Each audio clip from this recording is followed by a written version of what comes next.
For most of my life growing up, I believed herpes was a curse. I would go through my day cursing at myself, and cursing at the virus. Honest to G0D, it wasn't my fault. Actually, my family was careless and gave it to me when I was a little boy. Ever since then I had frequent cold sores on my lips and my cheeks. At first, I didn't know any better and didn't think it was a big deal, but over time, as more and more people started giving me strange looks and laughing at me, I decided that this was not okay. In fact, it was really bad, and even worse, I was bad. I started blaming myself, telling myself I was worthless and that no one would ever want me because I had herpes. This carried on in my college years, where I avoided social situations altogether because I was so afraid that if I made friends and they found out that I had herpes, they would reject me. After a while it seemed like herpes was a giant curse that was going to plague my life forever, until one day I had a phone conversation with a healing coach, who asked me a very unusual question. What if herpes was a blessing in disguise?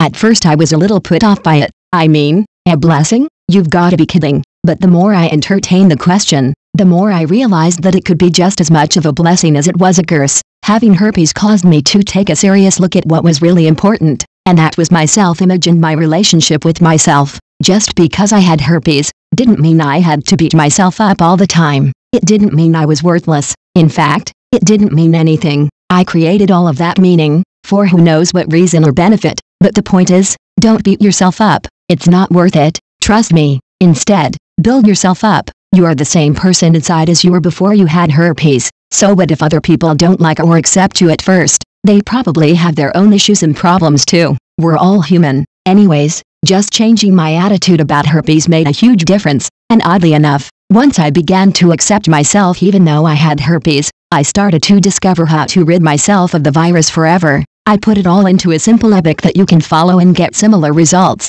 It's nothing fancy, no cool graphics or scientific mumbo-jumbo, just what's worked for me and how you can use it to get rid of herpes too. Visit www.MyLastOutbreak.com.